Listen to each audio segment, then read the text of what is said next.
Hey guys, Professor Bill, Comic Book University, and Thor, issue number 7. This was a fun book. I'm going to get into the of it a little bit later. First, let's give credit where credit's due. This issue is called Hammerfall, Part 1 of 2. Donny Cates is the writer, and Aaron Cooter is the guest artist. I can presume that he'll be the guest artist in the next issue also, I suppose. Matt Wilson is the color artist. VC's Joe Sabino is the letterer and designer. Oliver Coipel and Laura Martin do the cover art, and then there are 2 variant covers out there. Thor is created by Stan Lee, Larry Lieber, and Jack freaking Kirby, baby. We start off with the hammer of Thor, Mjolnir, landing back in Broxton, Oklahoma. And this dude shows up, Adam Aziz, I believe his name is. So would that make him an Arab? Interesting. Adam is actually an Arabic name. He looks like an old white guy, but Aziz is definitely an Arabic name. So, why is that important? Get to the end of the book, you'll understand. When he goes up to the comic book, when he goes up to the hammer, he sees that there's something on it. So he goes and calls a number, and he's like, what? And somebody's going to show up. I'm going to get more into that a little bit later. Mind you, no real spoilers for this, but Beta Ray Bill is in ceremonial dress, looks freaking awesome, and he's having a conversation with Thor. Sif says, hey, be kind to Beta Ray Bill because he's freaking awesome. She was also knocking boots with him at one point. So, it's understandable. Anyway, so they're, talking, and it's a very civil conversation.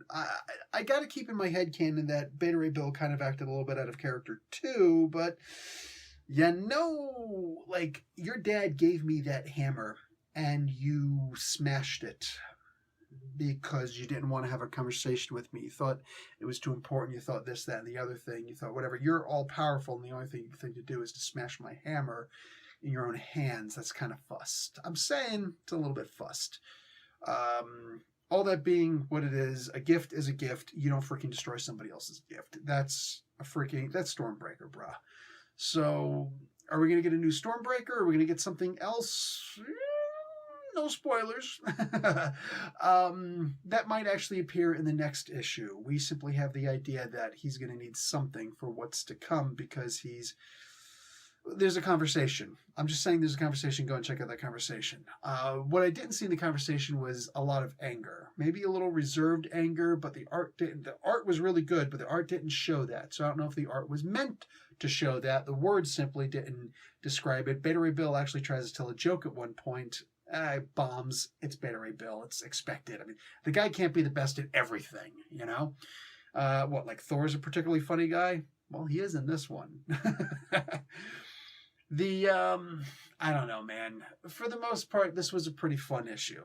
There was a phone number in here where, listen, I'm going to show a little bit of hypocrisy here. I'm not the jackass who goes and calls a phone number because I see a phone number someplace, 8675309. I think that's how that song went. I never called that number. You know what I'm saying? I'm not stupid. You know what I'm saying? It's like, oh, hey, somebody went and put up a number. You see 555 because people are always calling these numbers and it's ridiculous. Like, why are you calling these numbers? But at the same time, it is Donny Cates, and I thought, I'll bet you he did something with it. So I decided to I decided to type in the phone number on my computer. And I came up to something interesting. I'm like, oh, well, that's interesting. Okay. So I decided to I'm going to dial the freaking number because there's clearly something. There's got to be something there. If not, at least let it be something like, I can't believe you actually called this number. Because that would have been freaking hysterical if that's the case. No, that's not actually what happened. Something else happened instead, and I'm not complaining about it at all because it was kind of cute. It was kind of cute. You know what? I'm going to play it for you. I'm going to play it for you. And listen, the reason why I'm playing this, I'm not here about spoilers. The idea is that when I dialed the number, it didn't work because I don't have international calling. Mind you, I'm in Canada. My wife, however, does because she needs it for her business. Therefore, I went in and woke her up at 2:30 in the morning. I'm sure she'll forgive me. It's a Donny Cates issue. So, yeah. woke her up and said, hey, could you call this number? She's a graceful, loving wife. So after she punched me several times, she's like, yeah, sure, let me call. So yeah. Anyway, here's what actually wound up happening when I called the number. While we complete your long-distance call. To avoid this message, please dial 1 before a 10-digit long-distance number. Yeah, she should have dialed 1 first. Here's the message. Hi. Yes, this is Iron Man. However, due to some big blonde jerk, I no longer use this number. But hey, nice try anyway. For all things Tony Stark, please visit www.tonystarkironman.com and try and stay safe out there, yeah? I'm busy enough as it is. That is freaking hysterical. So, as you can see from my reaction, that is freaking hysterical. Like, you actually had a voice actor playing the voice. Maybe that was Donny Cates himself. I don't know. But that was somebody who played the voice of Tony Stark, and boom, some big blonde jerk. I like that. That was cool. By the way, the website that he gave actually goes to the website that I went to inadvertently because I typed in the number on my computer. So the only reason why I actually gave that away is because I couldn't dial it from outside of America because I don't have, Into America calling. There are a lot of people outside of the country, and I believe it might actually cost some money if you don't have a prepaid plan that prevents that. So anyway, there it goes. Boom. Funny joke. I liked it. I thought that was pretty, fun.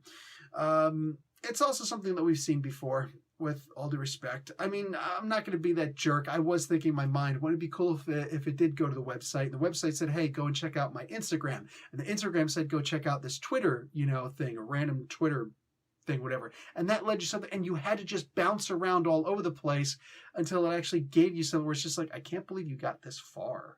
Just something that would have actually been pretty cool. This was more effort than most people put into things, but it was still a fun thing to do. Anyway, yeah. I would have probably gone a lot further. Like, that's just me. I want to just, boom, here's all this crazy stuff. I just don't have a big audience like Donny Cates does, and there's a reason for it. The guy simply has a buttload of talent.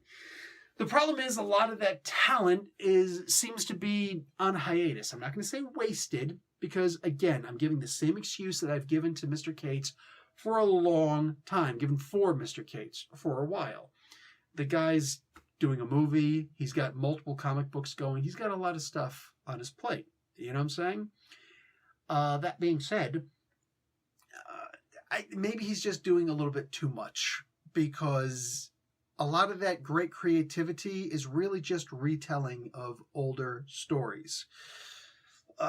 We've seen the phone. I mean, the phone call is an old trope. I mean, phone calls? Come on. The hammer falling in Broxton, the hammer falling to Earth, we've seen it before. The hammer going to Broxton specifically, seen it before. Beta Ray Bill, having problems with, he needs to come to Thor about something. We've seen that before.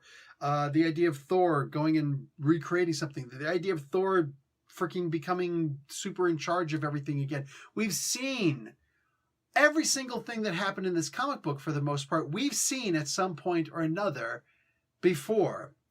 Sif, the warrior maiden, wants to be a guard for the Bifrost. It's not about it's important or not. Jeez, you could have had freaking Volstagg doing it. You didn't have to. You could have just brought back Heimdall. There's a lot of different things that could have been done, but a lot of these things are just, what I would have done?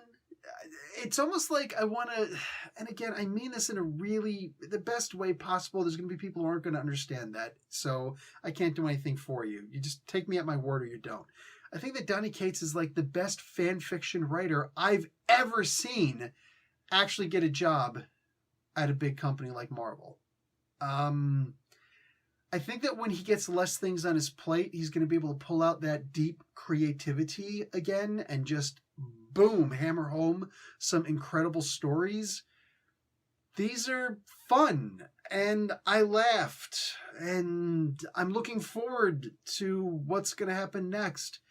Technically, there's a first appearance in this comic book that's kind of, sort of, hopefully not going to be a big deal, because it's stuff that, again, we've seen before. The Professor Bill is freaking epic awesome, but should I be worthy of actually lifting the real Mjolnir?